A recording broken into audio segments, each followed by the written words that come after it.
Assalamualaikum, selamat sore Hawa. Waalaikumsalam, saya juga Ulia. Perkenalkan, saya Azah Mutia Ulya dari program studi psikologi Universitas Al-Azhar Indonesia.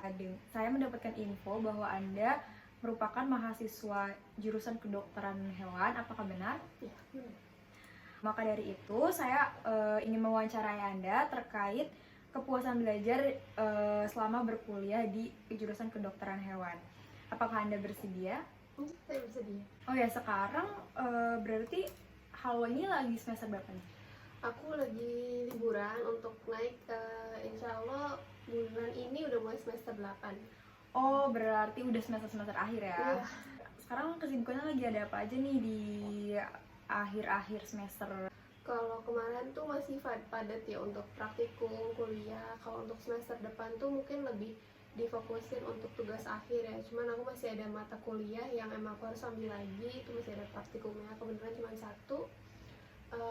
Sama mungkin aku kayak bakal ikut magang sih untuk ngisi waktu yang kosong itu. Oke, baik. Kalau aku boleh tahu nih, kenapa sih kamu milih jurusan kedokteran hewan buat melanjutkan pendidikan kuliah ini gitu? Kalau diceritain dari awalnya sebenarnya aku hampir ngambil psikologi ya. Dulu hampir ngambil psikologi gitu, cuman yang jurusan IPA kan hanya di PNS kalau nggak salah gitu. Jadi sempat daftar ke sana, terus kayak tanya orang tua juga, kayak coba dulu aja daftar IPB biar dekat sama rumah gitu. Nah, waktu aku daftar IPB itu karena aku nggak tahu kan banyak jurusan yang emang lebih detail gitu, dan aku cuma tahu kayak kedokteran hewan aja. Jadi kayak kebenaran ya aku juga suka aja sama hewan.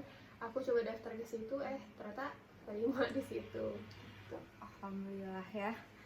Untuk tujuannya sendiri ada nggak sih setelah kamu keterima itu, kamu akhirnya kepikiran nggak sih, oh aku udah keterima nih di kedokteran hewan, nantinya aku mau kayak gini kayak gitu gitu, yang sebagai implementasi dari kuliah jurusan kamu tersebut itu? Kalau untuk kayak itu bisa dibilang kayak tujuan ya, untuk setelah lulusnya kayak aku sebenarnya dari SMA emang udah ada kayak dia masuk list untuk aku kayak lanjut kuliah gitu, karena di satu sisi aku cukup suka hewan gitu, dan aku juga tertarik dengan setiap aku kayak lihat WWF gitu. Jadi kayak seru banget gitu loh untuk kayak bisa ngejajahin hewan ke tempat-tempat baru, untuk pelajarin hewan-hewannya gitu. Jadi dari situ aku emang punya tujuan, aku pengen ketemu hewan-hewan kayak singa ataupun yang lain yang emang sebenarnya nggak gampang untuk ditemuin gitu, dan jadi deket sama mereka itu kayaknya salah satu tujuan aku gitu. Oke, pengen ketemu hewannya yang buas-buas gitu ya. Iya, bisa juga satwa liar lah ya. Nah, ngomong-ngomong soal suka hewan nih, Halwa sendiri punya nggak sih hewan peliharaan yang emang jadi jadi bikin Halwa nih ngerasa jadi bermanfaat gitu dengan Halwa sekolah di kedokteran hewan ini karena punya hewan peliharaan itu sendiri? Dan kalau boleh tahu, apa sih hewan peliharaannya kalau memang punya gitu? Kebetulan aku punya, tadinya tuh cuma satu kucing. Karena waktu itu kucing aku mati, terus aku kayak biar ngehibur orang tua lah ya gitu, karena udah lama punya kucing, aku adopsi dari kucing liar. Terus nggak lama ilmu aku tuh kayak dipaksa untuk dipakai karena dia tuh berantem dan akhirnya luka gitu. Dan mau nggak mau aku bawa ke dokter hewan kan, dan di situ aku kayak mengimplementasikan kayak pengetahuan aku lagi gitu loh. Kayak aku akhirnya bilang kalau aku juga mahasiswa kedokteran hewan gitu, dan aku juga nanya ini obatnya untuk apa gitu, karena kan sebelumnya cuma materi-materi aja kan yang aku terima gitu. Jadi secara nggak langsung bermanfaat juga karena aku melihara, jadi aku tahu kayak untuk misalnya ada orang nanti nanya tentang peliharaan mereka ke aku, jadi aku tahu aku harus kayak gimana gitu. Ya gitu sih paling. Berarti jadi makin termotivasi juga ya dengan membawa hewan peliharaan itu ke dokter hewan. Nah, Sama belajar mengenai kedokteran hewan ini, gimana sih cara kamu belajar itu gitu untuk mencapai tujuan-tujuan kamu tadi itu tersebut? Jadi kalau untuk belajar aku sebenarnya lebih apa ya, audio visual. Jadi kayak kadang aku perlu untuk kuliah juga, ngeliat secara langsung. Kayak di saat aku magang secara nggak mau kan aku belajar secara visual kan, kayak dengan ngeliat dokter hewan ngapain aja, nanganin pasiennya gitu. Dan kadang itu lebih nempel di otak aku gitu. Jadi kayak oh ini fungsi ini, dibanding dengan aku cuma baca-baca materi aja, kadang-kadang itu nggak terlalu masuk gitu. Jadi kadang emang pengalaman kan yang lebih bisa ngajarin kita gitu. Betul banget sih, dari mencapai. Paling kalau untuk sisanya karena kan nggak bisa selalu ini ya, nggak bisa selalu magang ataupun kayak yang lain, jadi kadang-kadang ngandelin hafalan gitu. Jadi emang banyak harus ngafalin kan, dan kadang aku bisa kalau ngerjain tugas bareng. Jadi emang misalnya orangnya bisa aku ajak diskusi, kadang-kadang kayak dia ngasih insight baru, oh jadi maksudnya kayak gini-gini gitu. Jadi kadang kerja kelompok tuh bisa pengaruh ke aku, tapi nggak selalu sih gitu. Tergantung kayak pelajarannya apa. Berarti kalau untuk di kuliah kedokteran hewan ini, untuk di jurusan kedokteran hewan ini sendiri lebih banyak praktikum atau teorinya? Sebenarnya sama-sama banyak. Jadi kayak kita misalnya belajar tentang farmakologi, obat-obatan, kita kan harus tahu juga ya obat-obatan itu ada apa aja, golongannya apa aja. Tapi kita juga harus tahu kayak gimana cara kita injeksiinnya, ataupun kita pakein ke hewan apa gitu. Kalau di hewan apa dimasukinnya lewat mana. Jadi sama-sama banyak sih, kayak kalau materi banyak hafalan, praktikum pun kita harus banyak pelatihan sih jatuhnya. Berarti sama banyaknya ya? Iya, sama banyaknya. Tapi kalau untuk lebih apa ya, lebih kayak ngefek ke diri sendiri itu berarti untuk praktikumnya sendiri gitu ya? Iya, jujur praktikumnya tuh ngefek banget. Cuman beberapa dari mata kuliah kan emang belum bisa dipraktikumkan secara langsung. Jadi kita banyak belajar materinya dulu sekarang. Karena apalagi kayak offline gini gitu, kita belajar operasi pun kita kayak belum bisa terjun langsung untuk operasi karena online kan. Jadi kadang-kadang praktikum yang emang bikin pengalaman untuk pembelajaran yang baru gitu. Oke, agak seru ya banyak praktikumnya. Nah, dalam pembelajarannya tersebut gitu, dalam gimana cara kamu dari gimana cara kamu mencapainya gitu. Nah, itu ada hambatan sendiri nggak sih dari semester 1 sampai udah semester akhir ini gitu? Hambatan kalau semester 1 kan waktu itu semester 1 semester 2 tuh aku masih TPB kan, belum masuk ke fakultas, baru satu mata kuliah doang. Itu tuh baru kenal mata kuliah tuh 1 semester 2, dan itu udah banyak banget hafalan kan, kita harus ngafalin semua tulang, semua bagian-bagian tulang, lekukan segala macam itu kita pelajarin secara detail kan. Dan itu benar-benar kayak harus diulang-ulang, harus ketemu teman belajar yang emang kayak bikin kita nyangkut gitu kan. Kalau ketemu teman belajar yang dia udah terlalu pinter, kadang-kadang kita susah nyusulnya gitu. Jadi harus nemuin sendiri cara belajarnya kayak gimana gitu. Dan untuk semester selanjutnya sebenarnya dia bisa sih kebantu dengan kayak bareng-bareng gitu. Misalnya kita praktikum, kita nggak tahu ini dosisnya, kita harus nanya. Kadang-kadang temen yang bisa ngebantuin kita gitu. Berarti kadang kalau bekerja secara kelompok itu juga menjadi hambatan ya terkadang. Kadang iya, apalagi kalau offline itu sebenarnya nggak terlalu sulit untuk kerja kelompok gitu. Tapi kalau online kayak gini, dimana orang ya bisa ngilang gitu aja gitu kan, nggak berkontribusi, jadi kadang-kadang jadi hambatan. Apalagi misalnya tugasnya itu kayak yang banyak, ataupun kayak bikin makalah, itu kadang-kadang kan perlu insight dari orang-orang yang lain gitu. Nah itu kadang-kadang jadi berat kalau untuk kerja kelompok di semester online ini gitu. Oke, tadi kan Hawa juga sempat bilang nih kalau misalkan teman-teman ini juga berkontribusi nih untuk mensupport mensupport Halwa dalam mencapai tujuan tersebut gitu, dalam pembelajarannya ya. Walaupun kadang mungkin di beberapa kerja kelompok, apalagi di masa yang pandemi gini online, itu susah dan menjadi hambatan. Tapi ada ya support mereka untuk membantu Halwa gitu. Nah, kira-kira bisa dijelaskan gak nih Halwa, apa aja sih selama ini kontribusi dari teman-teman yang bikin Halwa tuh bener-bener kayak ngerasa terbantu banget gitu? Kalau kayak gitu sih lebih karena kita kan di sini banyak kelompok kan, kayak hampir semua mata kuliah itu ada kelompoknya gitu, dan kebanyakan mungkin hampir setengah ya kelompoknya itu disusun dari urutan nomor mahasiswa. Nah, karena aku itu NIM apa, kalau kita nyebutnya NIM ya, NIM tengah-tengah itu tuh kita suka ombang-ambing. Jadi kadang-kadang kita masuk ke kelas yang B, kadang-kadang masuk ke kelas yang A gitu. Dan di situ kita mau nggak mau harus banyak komunikasi kan, kayak gitu. Terus apalagi kelompok juga kayak mau nggak mau sama orang itu lagi. Dan alhamdulillahnya kalau orang-orang yang di NIM deket aku itu mereka bisa untuk diajak kerja sama gitu. Dan ya menurut aku dengan mereka bisa diajak kerja sama, mereka bisa ngerjain tugas dengan baik gitu. Kalau ada apa-apa kita komunikasi, itu sangat ngebantu sih, karena yang namanya tugas kan kalau sendiri ya kita bisa kerjain sendiri gitu apa, tapi kalau untuk kerja kelompok dengan mereka ngasih tahu ada kendala apa kita bisa bantu.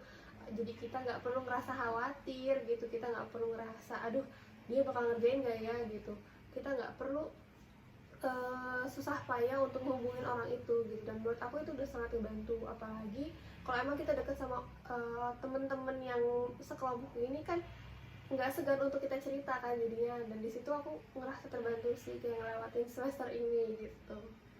Alhamdulillah ya teman-temannya banyak Alhamdulillah membantu banget. ya, banyak teman yang membantu. Oke, tadi kan kita udah ngomongin nih kontribusi temen. Kalau misalkan dari orang tua Halwa sendiri, ada nggak sih kontribusi atau mungkin semacam support dan kalau untuk Halwa ini mencapai tujuan tadi tersebut? Dan kalaupun ada nih supportnya, apa aja sih support mereka gitu, dalam bentuk kata-kata kah atau dalam bentuk action gitu? Kalau untuk orang tua sih sebenarnya orang tua aku lebih gimana ya, bukan yang aku pun bukan ciri yang aku ada apa-apa ngabarin gitu. Jadi kalau ya ujian ya udah kadang ya aku mempersiapkan sendiri aja gitu, aku nggak ngomong bentar lagi mau ujian nih, enggak gitu. Dan orang tua aku pun bukan orang tua yang kepoan gitu. Jadi sih bukan kepo sih, mungkin itu wajar ya, cuman kalau di aku mungkin sedikit kepo karena emang jarang orang tua aku nanya kayak bisa belajar apa wah gitu, bukan yang kayak gitu. Dan mungkin mereka lebih mensupport aku dari sisi material gitu loh. Jadi kayak di saat aku butuh apa, aku bilang orang tua gitu ya, mereka beli misalnya untuk bahan praktikum kah, ataupun untuk membantu perkuliahan gitu. Jadi kadang-kadang misalnya kita lagi kelas jam-jam siang gitu, kita kan makan kadang suka nggak ini kan, jadi kadang-kadang makannya suka dianterin gitu, jadi nggak mempersulit kita gitu. Dan dengan menjaga kondisi rumah tetap kondusif juga kan lumayan membantu kan dari kita untuk nggak tambah pusing gitu dengan kuliah di rumah gitu sih paling. Ya sih, benar banget sih, dengan kondisi yang seperti ini juga online, kita 24 jam sama orang tua, kita butuh suasana yang kondusif di rumah. Bener banget sih itu. Oke, tadi kan juga yang Halwa jelasin nih kontribusi temen yang sejurusan mungkin ya sama Halwa. Nah, tapi kalau untuk teman-teman mungkin yang di luar sejurusan sama Halwa, atau mungkin tetangga atau orang-orang sekitar lainnya selain orang tua dan teman-teman yang sejurusan, ada nggak sih yang membantu Halwa juga gitu dalam mencapai tujuan tersebut? Entah itu dalam yang tadi sudah disebutin juga support motivasi ataupun juga support aksi gitu.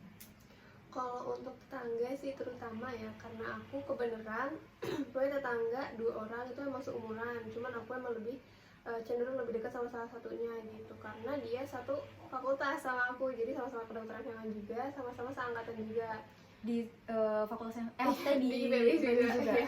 Iya kebetulan kayak gitu. Jadi secara nggak langsung dia tahu kan, walaupun beda kelas tapi dia tahu permasalahan yang lagi terjadi ini, entah itu di kampus ataupun ya di sekitar rumah lah gitu. Jadi kadang aku punya kondisi di mana aku nggak perlu ngejelasin secara detail gitu, dan itu kayak aku ya melegakan lah ya, karena kita kadang kalau untuk cerita sesuatu hal yang baru terhadap orang lain tuh kan perlu effort lebih gitu. Jadi bisa aku udah bilang soal kampus, oh dia ngerti gitu loh, jadi aku nggak perlu susah payah untuk bikin dia ngerti lagi gitu. Di situ aku kadang cerita hal-hal yang sepele, kadang-kadang kayak apa yang terjadi di rumah kalau bikin aku kesel gitu ya, walaupun dia belum tentu tahu, cuman aku ya lumayan lega juga dengan ya ada orang yang ngedengar gitu loh dan ngerti gitu loh, walaupun ya nggak ada solusi lah atau kayak gimana, cuman di situ aku ngerasa lumayan lega untuk bisa ngelepasin emosi sih paling. Oke, berarti nggak jauh-jauh dari yang sejurusan ya, berarti kan yang nggak ada. Mungkin kalau untuk yang lainnya berarti tidak sebesar itu ya kontribusinya dalam dalam membantu hal mencapai tujuan. Oke, jadi kita udah ngomong nih siapa aja sih yang yang ikut serta berkontribusi dalam mencapai tujuan. Nah, dari sekarang dari pembelajaran yang udah Halwa jalani dari semester 1 sampai semester akhir ini, pembelajaran yang kayak gimana sih yang bikin Halwa tuh oh ini nih yang aku mau, yang aku pengen gitu, atau yang aku sukain gitu? Kalau untuk pembelajaran mungkin aku nemuin ini di semester 5 waktu itu awal tahun 2020 kalau nggak salah, aku ikut magang di peternakan salah satu dokter di IPB gitu. Nah aku ikut magang di sana sekitar 2 minggu, itu di Bandung, aku full minat. Jadi emang kita dari pagi sampai sore tuh ya kita ngurusin sapi gitu loh, walaupun ya kelihatannya kerjaannya kayak cuman bersihin yang doang ataupun ngasih makan, cuman kan di situ kita tahu ya dokter hewan kan nggak cuman kita ngobatin, kita harus tahu apa gizi terbaik untuk mereka gitu. Di situ aku kayak tahu kalau di lapangan itu tuh ngasih makan tuh kayak seberapa sih takarannya, kalau sapi bunting tuh makanannya khususnya tuh dilebihin di apa, dikurangin di apa gitu, dengan kondisi kandang yang nyaman untuk sapi tuh kayak gimana, itu kan bisa mempengaruhi dari kesejahteraan hewannya itu kan. Nah itu tuh semua yang aku pelajarin tuh kayak dipaksa untuk kayak oh ini nih maksudnya waktu itu dipelajarin gitu, oh ini kenapa lantainya seperti ini, kenapa diperahnya jam segini, berapa kali makan diberikan gitu loh, kayak takarannya berapa, oh karena makanan ini kayak gimana. Dan itu benar-benar buat aku sih belajar yang walaupun ya penting kita dapat materinya, cuma di situ tuh kita lebih kayak ngeh gitu loh, jadi oh ini maksud materinya waktu itu gitu loh. Jadi mungkin kalau menurut aku pembelajaran kayak gimana yang menurut aku enak banget itu dengan magang sih, dengan kita terjun langsung ke pekerjaan itu, kayak gitu sih. Bener-bener ya emang langsung terjun langsung ke lapangan gitu, yang ketemu hewan yang beneran emang akan dikembangkan atau dirawat gitu. Oke deh. Nah, dari semua itu, dari semua pembelajaran Halwa di jurusan kedokteran hewan ini, menurut Halwa apakah pembelajaran yang diberikan oleh dosen atau pembelajaran yang selama ini Halwa cari itu sudah sesuai dengan apa yang Halwa harapkan dengan tujuan Halwa di awal gitu? Kalau untuk pembelajaran sebenarnya waktu kita offline itu udah sesuai, karena kan kita memang materi ada, praktikum pun kita megang langsung gitu, jadi kita tahu. Tapi kalau untuk online kayak gini ya kita dipaksa mau nggak mau harus ngerti ya. Dengan pembelajaran mereka pun kayak berusaha untuk membuat kita ngerti gitu. Jadi dimana mungkin kita ngerasa kurang, tapi pun ya itu mereka udah usahain gitu kan untuk kita ngerti ya, mau nggak mau kita nanti untuk praktikumnya di akhir kah atau waktu koas itu dimana kita harusnya ekstra lebih untuk balik mempelajari si praktikum ini di hewan langsungnya gitu sih. Berarti lebih ke pas offline ya sudah sesuainya gitu, tapi pas di akhir-akhir ini yang udah mulai online udah kurang sesuai gitu sama harapan Halwa gitu. Kurang sih ya, tapi ya mau nggak mau gitu kita pelajari sendiri jadi. mau nggak mau tetap harus mencapai tujuan yang diinginkan Harus ya. ya, mau nggak mau. Walaupun belum sesuai pembelajarannya gitu. Oke, mungkin sampai situ aja nih wawancara kita, obrolan-obrolan kita tentang jurusan kedokteran hewan, tentang pembelajarannya dan sebagainya. Terima kasih Halwa atas kesempatannya. Semoga apa yang Halwa harapkan, apa yang Halwa ingin capai gitu, nantinya akan tercapai setelah koas dan lulus nanti. Oke, dan semoga juga ilmu-ilmu yang didapat selama pembelajaran di jurusan kedokteran hewan bisa bermanfaat nih untuk Halwa buat makhluk-makhluk hidup di dunia ini. Amin, amin. Oke, wassalamualaikum warahmatullahi wabarakatuh. Waalaikumsalam.